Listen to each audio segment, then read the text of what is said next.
Good morning, everybody. Welcome to VimpelCom's Analyst Investor Day, both to the audience here in London and also to everyone following us on the internet by our webcast. It feels really good to be here today, especially taking the message that we've sent out earlier today into consideration.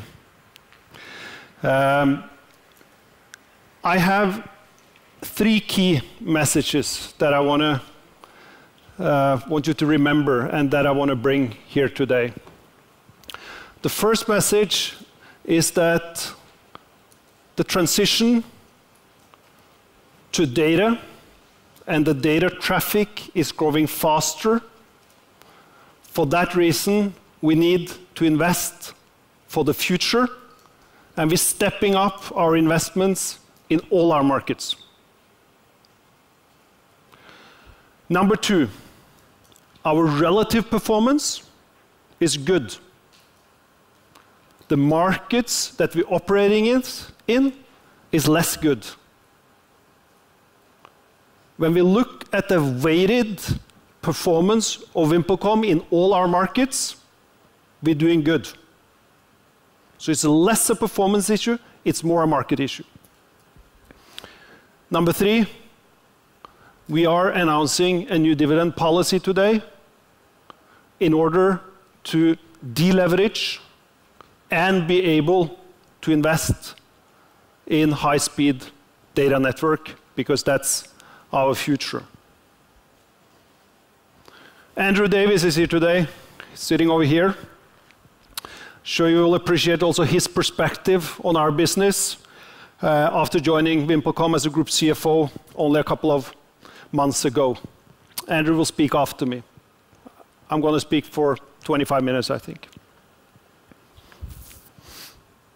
We are committed to our value agenda. It looks very simple, but let me remind you what it's about, because we announced this one in 2011. And this is the soul and the heart of VimpelCom. All the business units are building their strategy around this simple model. So is the group. Our value creation model is based on increasing cash flows. That's the circle. There are four pillars. There are four driving forces to do that in our model. The first one is about profitable growth. In VimpelCom, that is about the data service.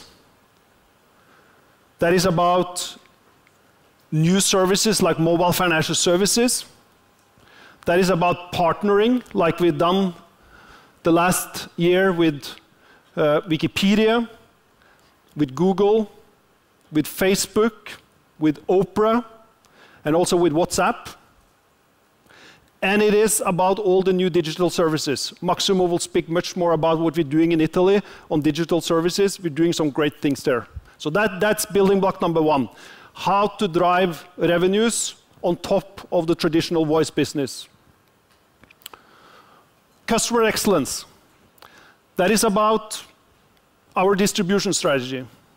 That is about customer loyalty programs.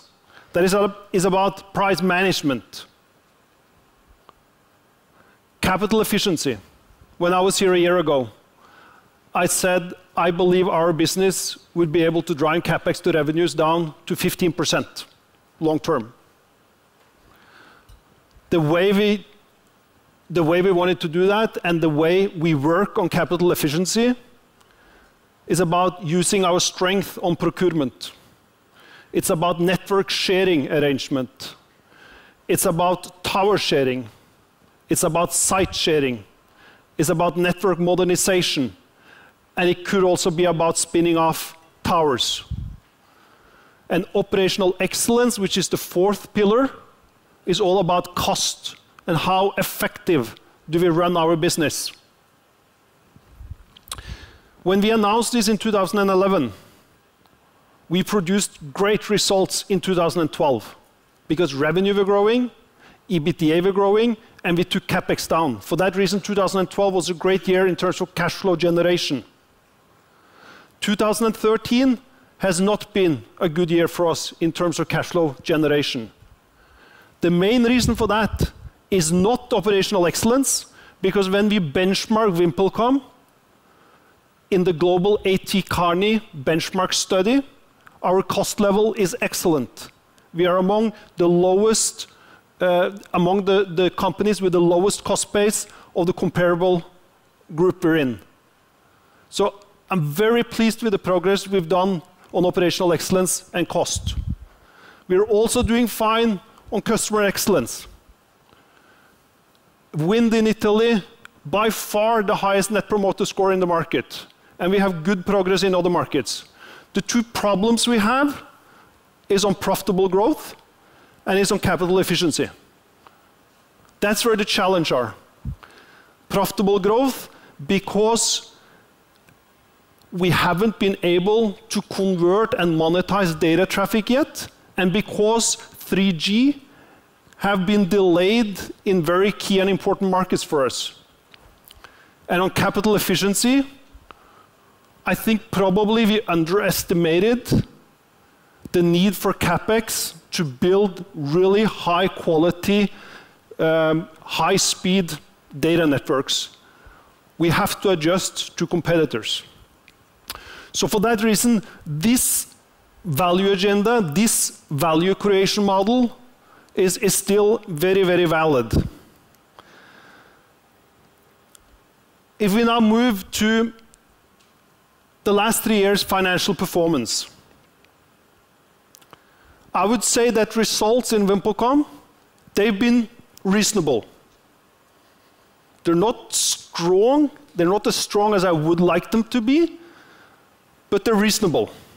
And especially if we look at some of the challenges that we've faced in our markets of regulatory nature, of macroeconomy nature, our results are fairly good. The problem is 2013 again. We're slowing down in 13. And we're even slowing down more in the second half than we did in the first half. Our margins is very good. 42.6% EBITDA margin. You don't find that in many telcos today because our cost level is under control. But because we need to prioritize investments and making sure that we have networks that can compete on data going forward, CapEx to revenues are growing in 13, and we will have another step up in 14. For that reason, we're not able to deleverage. You see leverage increases this year. So that's the background, that's the back curtain for a lot of the things we're going to talk about this afternoon and also tomorrow.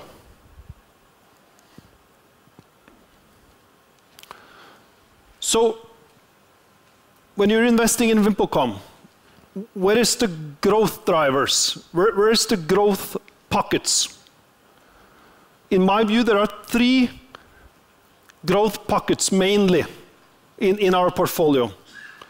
Number 1, that's the good old model, subscriber growth. We operate still in markets with low penetration. We have 87 million subscribers in Asia and Africa. The average penetration in those 3 markets, Pakistan, Bangladesh, and Algeria, is still 60%. So we're going to benefit from increased subscriber base and revenues from the traditional way that telcos were growing. The second basket is revenues from the new data services. But then we need high-speed networks that actually can deliver the product that customers are asking for. And the last part is really, since telecom is milk and bread these days, a general recovery in the economy will probably also help the demand for our services.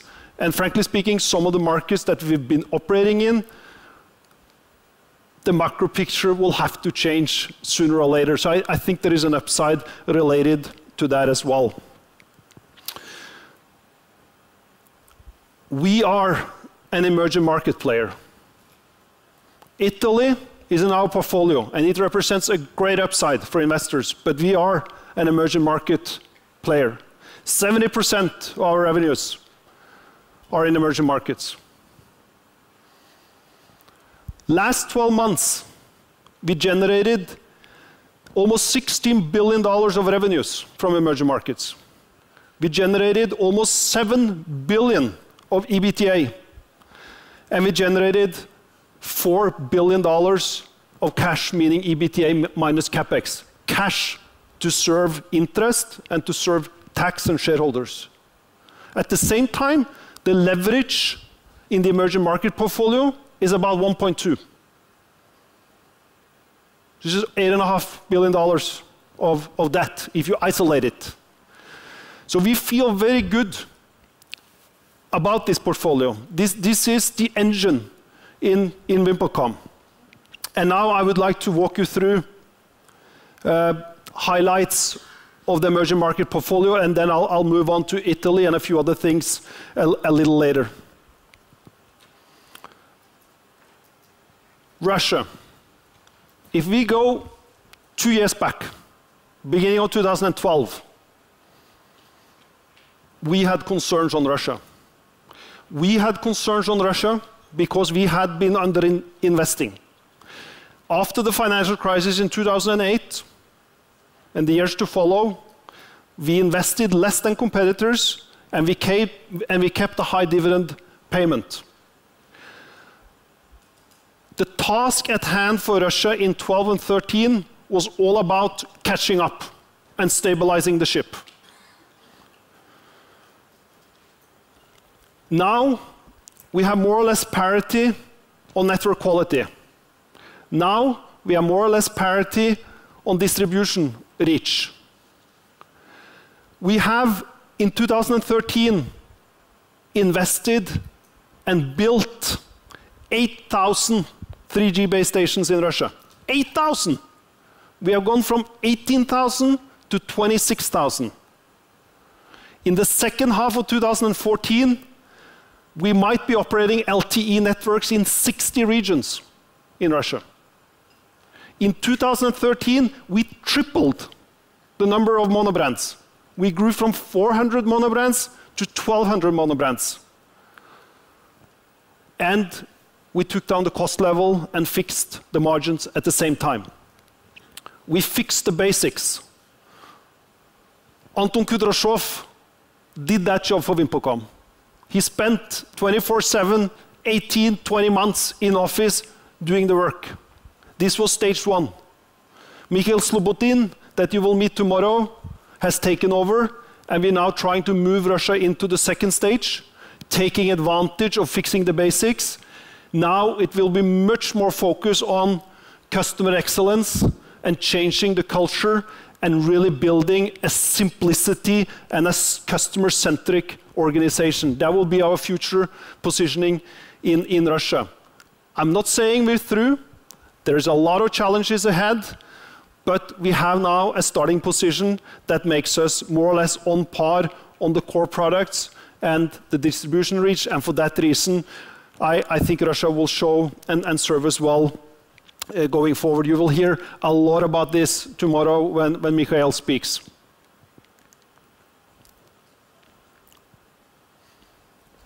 Asia, Africa. Great market for us. 87 million subscribers. Clear market leader in Algeria. Clear market leader in Pakistan. And a strong number 2 in Bangladesh.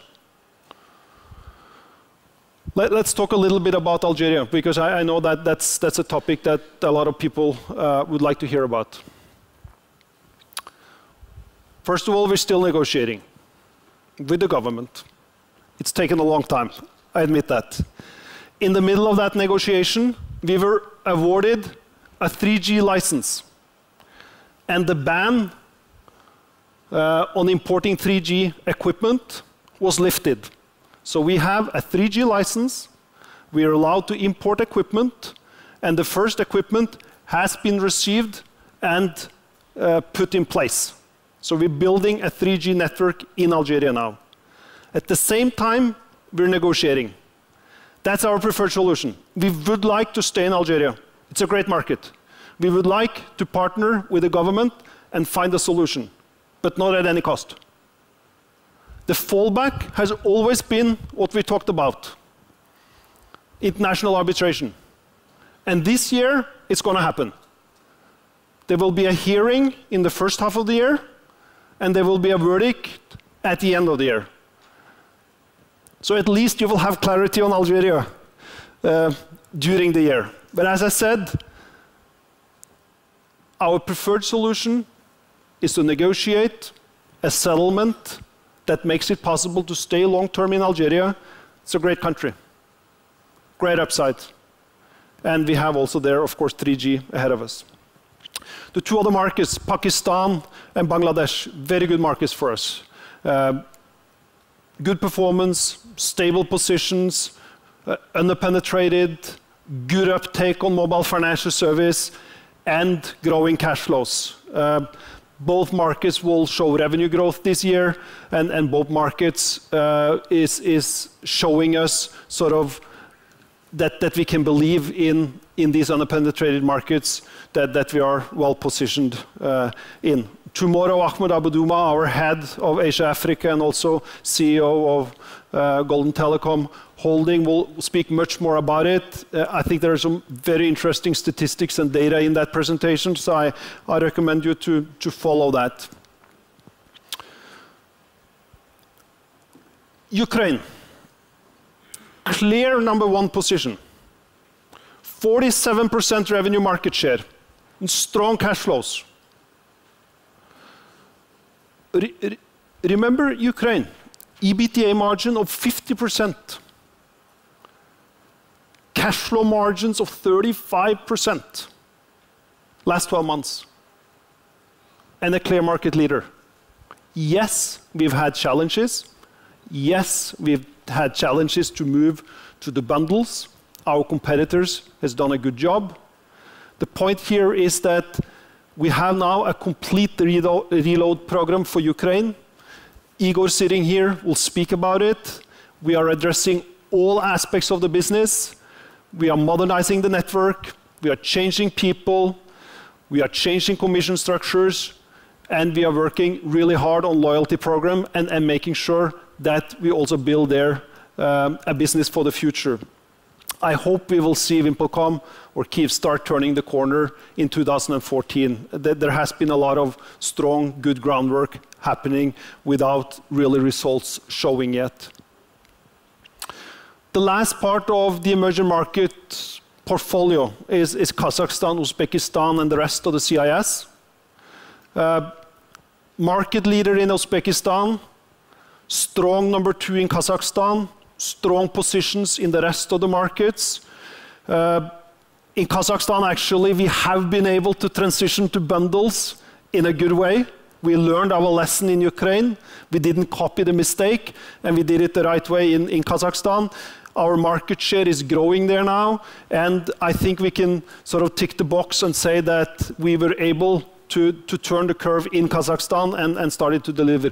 Uzbekistan is, of course, different, because in Uzbekistan, of course, we have a strong performance, of course, we have a strong position, but in a way, we have been transitioned into that, helped by the two-player market and helped by the fact that MTS was forced to close its network. So exactly what's going to happen in Uzbekistan going forward is hard to tell, but for sure right now, there is a strong position for VimpelCom in that market.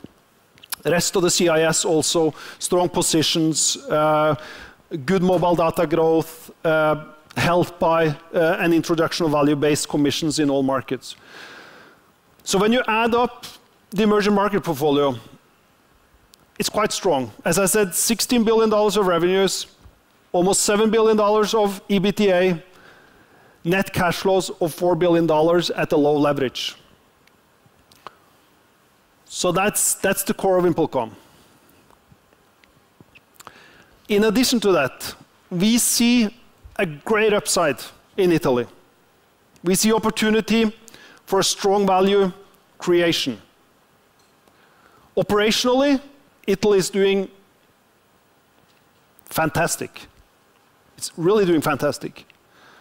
The relative performance is great. We are growing revenue market share. We have the highest growth on mobile data. We have the highest net promoter score. It's really a beloved brand in Italy. So operationally, very strong performance. Very pleased with the team. So that's not even an issue. I hope we have the worst behind us in terms of market development, because of course the problem in Italy is not our performance. The problem is the market. I hope we have the worst behind us. But we are preparing ourselves that also 2014 could be a difficult year. But this operation is too strong to jump into any short-term conclusions. This is the 8th largest economy in the world. Sooner or later, macro will turn, and we have strong operations, we have strong results, we will take advantage of that. We see a number of long-term value creation opportunities. We are not ready to forego short-term interest savings on group level. We will keep Italy as it is. But we are carefully, of course, watching developments across Europe. Currently very strong capital markets. We're also taking a long-term perspective, as I said. We will continue to evaluate the options we have. They could be financially driven, they could be strategically driven, and we think at some point in time we will deliver value to our shareholders from our Italian operation. We just need time, we need to be patient, we need to take a long-term view. This is a very, very solid asset, one of the most and best performing assets in our portfolio. We will deliver value in Italy. Shifting gear from the companies and the assets to the outlook. Many of you asked for annual outlooks. We are delivering now annual outlooks. On the right-hand side, you can see the targets for 2014. We think 2014 will follow more or less the same path as we saw in 2013. Some companies and markets will grow, others will not. On a blended group basis, we think top line will be more or less stable year on year. We think also we will be able to deliver a stable EBITDA. Bear in mind that a lot of the cost elements have inflation elements that drives them. So when I talked about cost control and operational excellence, we are putting in place a lot of actions this year to make sure that we combat the underlying and natural inflation, and that we can deliver a flat EBITDA that corresponds to the flat revenue line. And then we need to invest more in the networks, as I spoke about earlier, and for that reason, we don't think we will be able to deleverage a lot in 2014.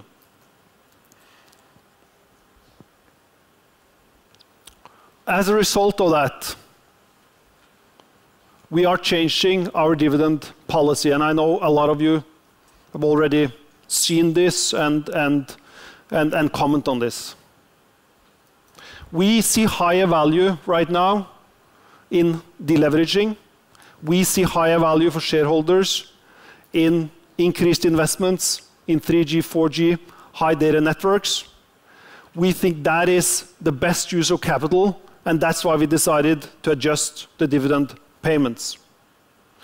We also think this decision will give us flexibility and strength to make sure that we get the best possible solution in both Algeria and Italy, which are two structural situations that we're looking at right now. So for that reason, we think this is long-term a valid and good decision for shareholders. We paid already 45 US dollar cents in dividend for 2013. We've decided that we won't pay the final dividend for this year, and our new dividend policy is to pay $3.50 per share per annum until we reach a net debt to EBITDA of 2.0. Andrew will talk more about this when he speaks, and I'm sure there will be questions during Q&A, and we can elaborate on this. We think this is the right decision. We know it's not a popular decision. Many of us are shareholders in the company, so it's not a good short-term decision. We think it's a long-term good decision for our business, and we think the timing is right. We don't want to make the same mistake we did in 2009, where we paid dividend, and at the same time, we started to underinvest in the networks. Competitors were investing more, and as a result of that, we had a big structural and operational problem a few years later. We want to avoid that. So I'm coming to my conclusion before Andrew comes up. Again, it's a strong emerging market portfolio. We recommend and we will invest in the networks. The dividend policy is changed until we reach 2.0. We think we can unlock value in Algeria by finding a settlement. There is more than $2 billion of cash sitting on that balance sheet right now. We think there is long-term value in Italy. Right now, it's highly leveraged, but it's living within its own cash flow. And maybe more important, even though 2013 didn't grow cash flow for shareholders, maybe 2014 will not do it.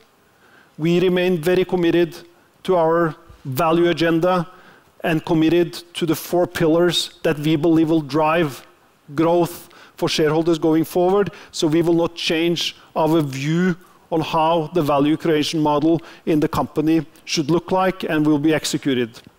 You will hear much more details tomorrow from the business units. We have some good presentations for you, and of course we will also answer any questions you might have.